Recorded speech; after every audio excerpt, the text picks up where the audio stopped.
Homère. Iliade. Rhapsodie 1. Chante, déesse du Péléade Achilleus, la colère désastreuse qui de maux infinis accabla les Achaïens et précipita chez Édès tant de fortes âmes de héros, livrés eux-mêmes en pâture aux chiens et à tous les oiseaux carnassiers. Et le dessein de Zeus s'accomplissait ainsi depuis qu'une querelle avait divisé l'Atréide, roi des hommes, et le divin Achilleus.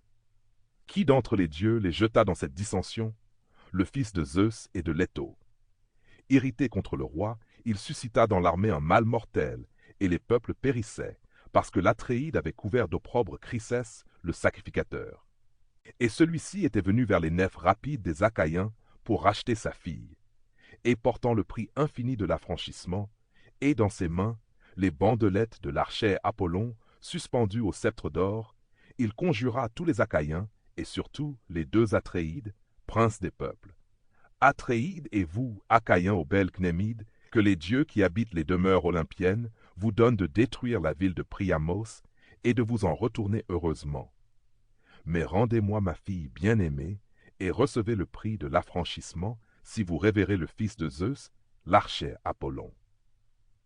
Et tous les Achaïens, par des rumeurs favorables, voulaient qu'on respectât le sacrificateur et qu'on reçût le prix splendide. Mais cela ne plut point à l'âme de l'Atréide Agamemnon, et il le chassa outrageusement, et il lui dit cette parole violente.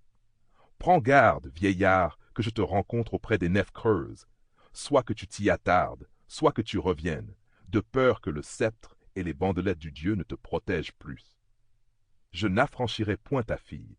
La vieillesse l'atteindra en ma demeure dans Argos, loin de sa patrie, tissant la toile et partageant mon lit. Mais va, ne m'irrite point, afin de t'en retourner sauf. » Il parla ainsi, et le vieillard trembla et obéit. Et il allait, silencieux, le long du rivage de la mer au bruit sans nombre. Et se voyant éloigné, il conjura le roi Apollon que Leto à la belle chevelure enfanta. « Entends-moi, porteur de l'arc d'argent, qui protège Chrysé et Kylla la sainte, et commande fortement sur Ténédos Smintheus.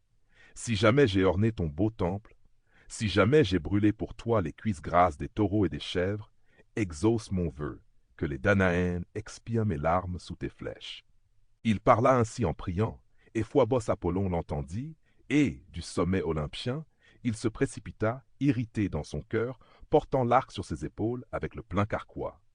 Et les flèches sonnaient sur le dos du dieu irrité, à chacun de ses mouvements. Et il allait semblable à la nuit. Assis à l'écart, loin des nefs, il lança une flèche, et un bruit terrible sortit de l'arc d'argent. Il frappa les mulets d'abord, et les chiens rapides, mais ensuite, il perça les... Sample complete. Ready to continue?